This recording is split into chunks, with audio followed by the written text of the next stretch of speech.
Hello students, first year English లో question number 9 preposition ఉంటుంది. ఈ ప్రిపోజిషన్ అనేది మనకి క్వశ్చన్ నెంబర్ 9 తో పాటుగా పార్ట్స్ ఆఫ్ స్పీచ్ లో కూడా అడగటం జరుగుతుంది. సో ప్రిపోజిషన్స్ ఏమేమిటి, అవి ఎక్కడ యూజ్ చేయాలనేది ఈ క్లాస్ లో తెలుసుకుందాం. సో ప్రిపోజిషన్ డెఫినేషన్ తెలుసుకుందాం ముందుగా. A preposition is a word used before a noun or a pronoun to show its connection with another word in a sentence. ఇది నౌన్ ప్రొనౌన్లకు సంబంధించింది. ఒక పదం వాటి మధ్యలో ఉన్న కనెక్షన్ తెలియజేస్తుంది, వాటి సంబంధం. ఒక సెంటెన్స్ యొక్క అర్థవంతంగా తయారు తీసుకురావాలంటే ఖచ్చితంగా ఒక ప్రిపోజిషన్ అనేది కరెక్ట్ ప్లేస్ చేసి ఉండాలి. So preposition denote place, time and direction. ఇది ప్లేస్ గురించి చెప్తుంది, టైం గురించి చెప్తుంది, మరియు డైరెక్షన్ గురించి కూడా చెప్తుంది. ఇది ప్రిపోజిషన్ యొక్క డెఫినేషన్. ఫర్ ఎగ్జాంపుల్, మీకు ప్రిపోజిషన్ ఏ విధంగా ఉంటుంది ఒక సెంటెన్స్ అంటే, there is a book on the table, he is in the kitchen. There is a book dash table అని ఇస్తారు మీకు ఎగ్జామినేషన్. ఆన్ అని రాసుకోవాలి, టేబుల్ మీద ఉంది కాబట్టి. He is dash the kitchen. ఎక్కడున్నాడు? కిచెన్లో అంటాం కదా, లోన్ ఇంగ్లీష్లో ఇన్ అంటాము. మీకు సెట్ ఆఫ్ ప్రిపోజిషన్స్ అవన్నీ మీకు సింపుల్, కాంపౌండ్, కాంప్లెక్స్గా టెక్స్ట్ బుక్లో ఇవ్వటం జరిగింది. అవి ఎక్కడ ఎలా యూజ్ చేయాలనేది మనం నెక్స్ట్ స్లైడ్లో చూసుకుందాం. నెక్స్ట్ అది ప్లేస్ గురించి తెలుసుకున్నాం కదా, ఇప్పుడు టైం గురించి తెలుసుకుందాం. He has gone to college. He has gone dash college. అంటే ఎక్కడికి వెళ్ళాడు? కాలేజ్కి అంటాం కదా. టు అనేది కూకి అనే అర్థం వస్తుంది. She will return dash Monday morning. మన దగ్గర ఏదో ఒక నోట్స్ ఇంకేదో ఒక పుస్తకం తీసుకున్నాను, మండే కల్లా ఇస్తాను మీకు అన్నట్టు. కల్లా మీన్స్ బై అనే అర్థంలో వస్తుంది ప్రిపోజిషన్. సో బై మండే అని రాయాలి, ఎందుకంటే మా ఒక టైం గురించి చెప్తుంది కాబట్టి. డైరెక్షన్స్ అంటే దిక్కులు, మనం ఎటు వెళ్ళాలి ఏందని మనం చెప్తూ ఉంటారు కదా. There are many old statues in the museum. In the museum అనేది, సో మ్యూజియంలో చాలా పాత విగ్రహాలు ఉన్నాయి. ఎక్కడ? మ్యూజియంలో. లో అనేది ఇందనమాట. Where are you, sorry what are you talking about. ఏం మాట్లాడుతున్నావు? అబౌట్ అంటే గురించి. ఏం మాట్లాడుతున్నావు నువ్వు అని అంటాం కదా. సో ఇక్కడ ఇంగ్లీష్లో అబౌట్ అనేది మనం ప్రిపోజిషన్ డైరెక్షన్ కూడా వాడతాం. Prepositions of time and place. Prepositions of a టైంలో పాయింట్ ఆఫ్ టైం గురించి తెలియజేస్తాం. ఇది సిన్స్ అనేది చాలా important. I have been teaching English since 2009 అన్నది ఇక్కడ ఎగ్జాంపుల్. అంటే అప్పటి నుంచి చెప్తూ ఉన్నాం. ఇది పాస్ట్, ప్రజెంట్ పర్ఫెక్ట్ కంటిన్యూస్లో చెప్పుకుంటా ఎక్కువగా. ఇది కరెక్ట్ పాయింట్ ఆఫ్ టైం చెప్తుంది. 2009 నుంచి చెప్తున్నాను నేను అనేది. నెక్స్ట్ వచ్చేసి Anitha gets up at 6 o'clock. ఇది ఎట్ అనేది ఏంటంటే ఎగ్జాక్ట్ యాక్యురేట్ టైం గురించి తెలియజేస్తున్నాను. 6 గంటలకు లేస్తున్న రోజు. సో ఎట్ అనేది ఇక్కడ కరెక్ట్ టైం తెలియజేస్తుంది, point of time. Next by అనేది తీసుకుందాం మనం. Submit your CV by next Monday. Next Monday కల్లా మీ యొక్క కరికులం విటే సివిని ప్రజెంట్ చేయండి. నెక్స్ట్ ఫ్రమ్ అనేది, ఇది కూడా most important. Modi came from a poor family. So from అంటే నుంచి అని అర్థం వస్తుంది. So Modi came from a poor family, అతను ఒక పేద కుటుంబాల నుంచి వచ్చాడు. Before post this letter before 5 o'clock. 5 గంటల కల్లా కంటే ముందే ఈ లెటర్ని పోస్ట్ చేయండి. బిఫోర్ అంటే ముందుగానే అర్థం వస్తుంది. On, he will come on Monday. Monday రోజు వస్తాడు అని చెప్తాము. ఆన్ మండే, ఇందాక మనం ప్రీవియస్ ఎగ్జాంపుల్ ఒకటి తెలుసుకున్నాము. యాక్యురేట్ డే చెప్పినప్పుడు కూడా వాడతామా అని. తర్వాత పీరియడ్ ఆఫ్ టైం అంటారు. ఇక్కడ పీరియడ్ ఆఫ్ టైం మీకు తెలుసు. సో మెయిన్ ఫర్ వస్తుంది. సిన్స్, ఫర్ అనేది చాలా ఇంపార్టెంట్. సో పీరియడ్ ఆఫ్ టైంలో ఫర్ ఏ విధంగా ఉపయోగపడుతుంది అంటే, I have been working here for 5 years. ఇక్కడ నేను 5 ఏళ్ళ నుంచి పనిచేస్తున్నాను అంటే ఫర్ అనేది ఒక పీరియడ్ ఆఫ్ టైం. ఎన్ని ఏళ్ళ నుంచి? 1 నుంచి 5 మధ్యలో ఏడాది పనిచేస్తున్నామని చెప్తుంది. Next item in. You can meet him in the morning. అతన్ని మార్నింగ్ మాత్రమే మనం కలవచ్చు. మీరు మార్నింగ్ కలవండి అని చెప్తాం. సో ఏంటంటే మీకు తెలుసు, రకరకాల లో అని అర్థం వస్తుంది. With in, you must pay the fee with in a week. ఖచ్చితంగా మీరు ఆ టైం పీరియడ్ కల్లా కట్టాలి. ఒక వారంలోపు ఫీజు కట్టాలి ఇక్కడ ఇవ్వటం జరిగింది. విత్ ఇన్ అంటే ఆ సమయంలో. ఆఫ్టర్ అంటే తర్వాత అని అర్థం వస్తుంది. ఈ left for Madras after his marriage. Madras, అతను మ్యారేజ్ కాగానే మద్రాస్ వదిలి వెళ్ళిపోయాడు. నెక్స్ట్ డ్యూరింగ్ అంటే మధ్యకాలంలో. Children are happy during holidays. So హాలిడేస్లో పిల్లలు సాధారణంగా హ్యాపీగా ఉంటారు. డ్యూరింగ్ అంటే మధ్యకాలం. టిల్ అంటే వరకు. I shall stay here till Wednesday. నేను బుధవారం వరకు ఇక్కడ ఉంటాను. వరకు టిల్ అనేది వస్తుంది. Prepositions of place. ఎట్ అంటే వద్ద. I met him at the bus stand. నేను అతన్ని బస్ స్టాండ్ వద్ద కలుసుకున్నాను. కరెక్ట్ ప్లేస్ అనమాట. బస్ స్టాప్ అనేది ఒక ప్లేస్ కదా, అక్కడ కూడా ఎట్ వాడతాం. On London bridge is on the Thames. So London bridge అనేది థేమ్స్ రివర్ పైన ఉన్నది అనేది మీకు తెలుసు అది. సో ఆన్ అనేది ఏంటిది, కరెక్ట్ ఎగ్జాక్ట్ ప్లేస్ అది. Next in. Mary lives in London.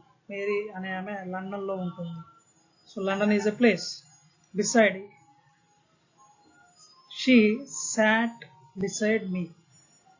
So S A T అని పడింది, అది యాక్చువల్గా ఎస్ఏటి. బిసైడ్ అంటే వారు నా పక్కనే కూర్చున్నారు. బిసైడ్ అంటే పక్కన అనమాట. నెక్స్ట్ అప్ అంటే పైకి అని అర్థం వస్తుంది. ఈ క్లింబ్డ్ అప్ ద ల్యాడర్ అంటే ఆయన వచ్చిన వ్యక్తితో ఉన్నారు. ఇంటూ. ఇంటూ అంటే లోపలికి. Into the house, bank, kitchen or any room. మనం లోపలికి వెళ్తున్నాం, లోపల అనే దానికి ఉపయోగించుకుంటాం. Across. Across the road, river, building. Across అనేది కూడా ఏంటంటే దాటవేసే దాని గురించి అడుగుతాం. మనం రోడ్ క్రాస్ చేస్తూ ఉంటాము, నది దాటుతూ ఉంటాం, బిల్డింగ్ కూడా వెళ్తూ ఉంటాము ట్రావెల్ చేసేటప్పుడు. నెక్స్ట్ ఎలాంగ్ అంటే వాటితో పాటుగా అనేది. దీనికి రకరకాల మీనింగ్స్ వస్తాయి.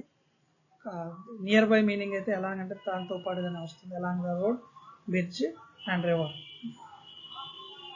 త్రూ అంటే వయా, ద్వారా అని కూడా చెప్పుకున్నాం. Through the window, glass and village.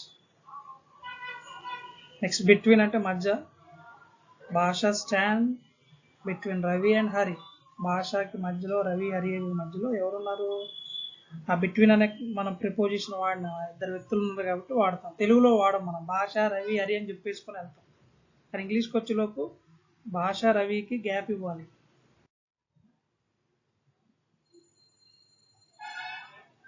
Prepositions of directions and motions.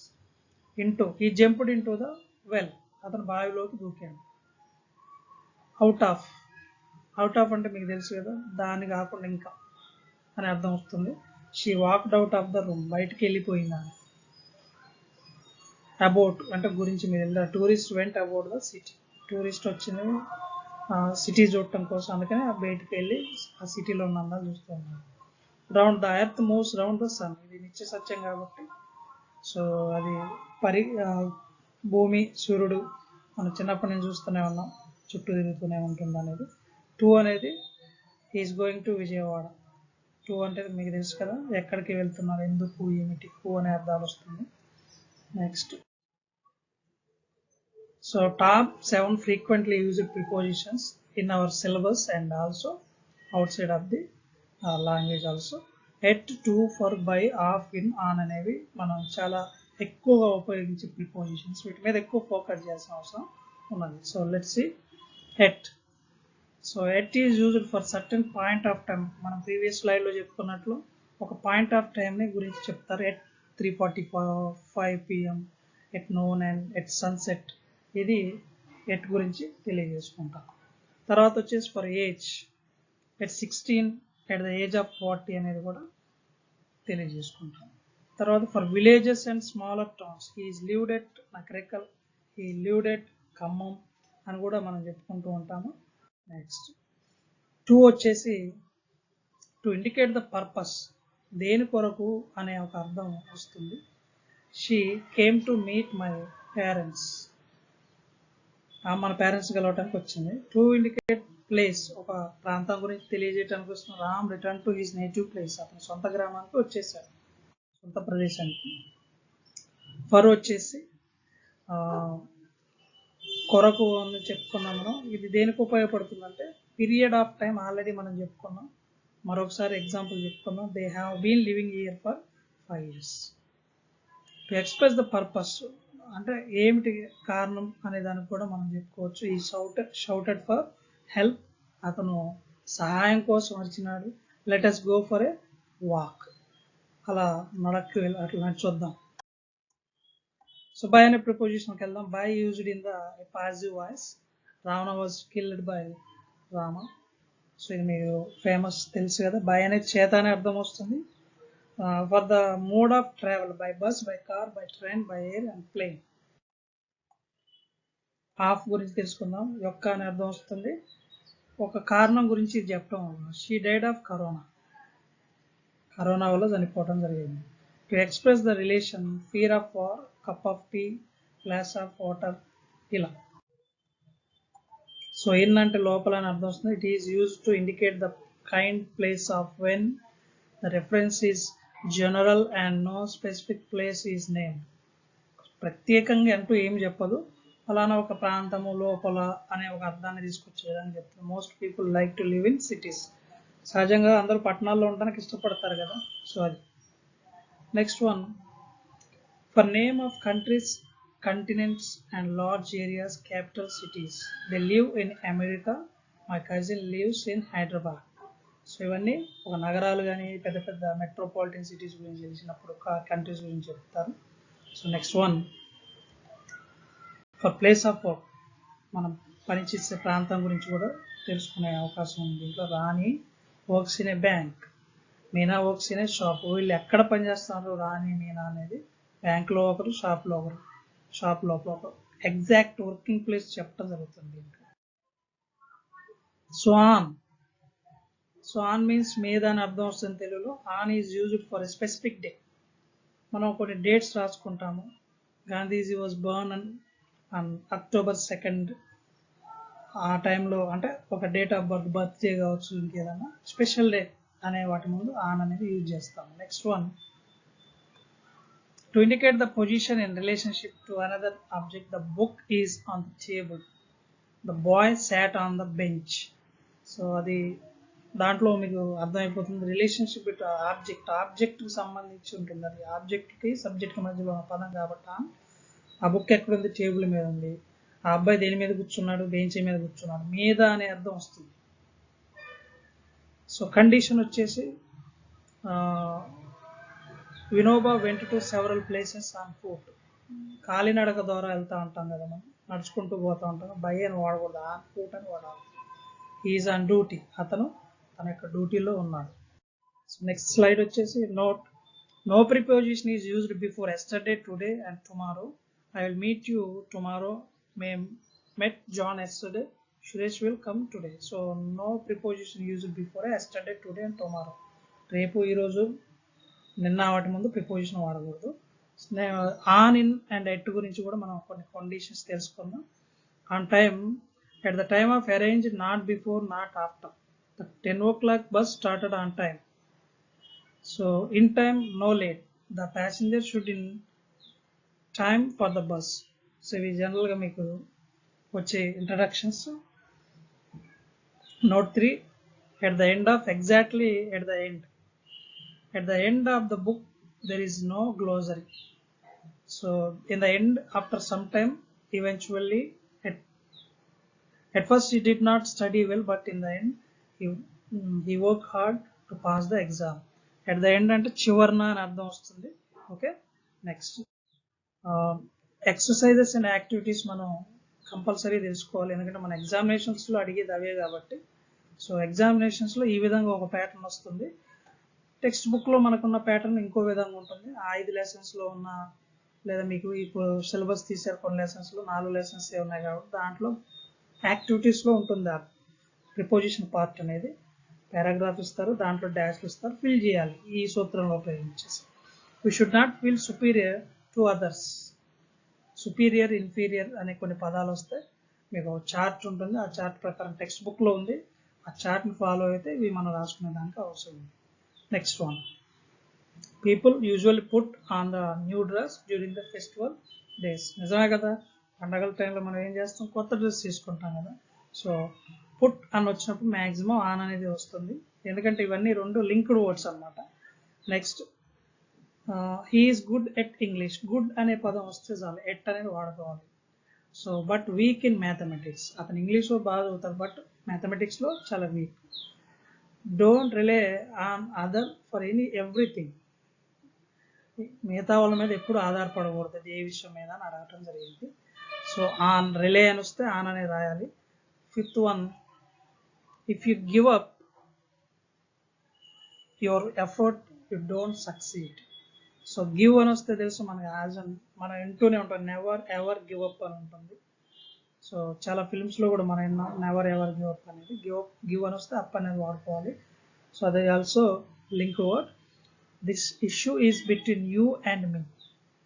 So ఇక్కడ యూ అండ్ మీ, ఇక్కడ బిట్వీన్ ఉంది. ఆ సమస్య ఇష్యూ నీకు నాకు మధ్యన అంటాం. తెలుగులో అయితే మనం ఏం చేస్తాం, నీకు నాకు మధ్య అని చెప్పేస్తాం. దాని మధ్యలో ఎండ్లు బిట్వీన్ రావు, ఎందుకంటే తెలుగు వేరు ఇంగ్లీష్ వేరు కాబట్టి. సో వీటికి బిట్వీన్ అనేది వాడాలి మధ్యలో. So Gandhiji was born in 1869. ఎప్పుడు పుట్టాడు, ఏ సంవత్సరంలో పుట్టాడు అనేది చెప్పినప్పుడు ఇన్ని వాడతాం. So we come to college by bus. ఇది రెగ్యులర్గా ఎప్పుడు అడిగే ప్రశ్నల కామన్ క్వశ్చన్ ఇది. బై బస్ అనాలి, నడుచుకుంటూ వస్తే ఆన్ రాయాలి. There is a beautiful painting on the wall.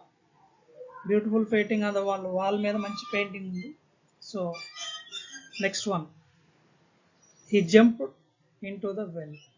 So బావిలో దూకాడు అంటాం కదా, ఇంటూ అని వాడాలి, లోపలికి. It's well means very depth. So into అనేది వాడాలి కంపల్సరీ. జంప్డ్ వస్తే ఇంటూ అనేది వాడాలి.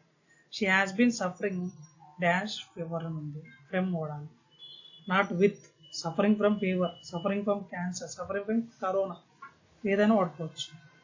Abraham Lincoln came from a poor family. Came ఇన్నా చెప్పాము, యాక్చువల్ ఇందాక మోడీ అని చెప్పుకున్నాం, ఇప్పుడు అబ్రహం లింకన్ చెప్పాము. ఫ్రమ్ అంటే నుంచి, చాలా పేద కుటుంబం నుంచి వచ్చి. Walking is good for health.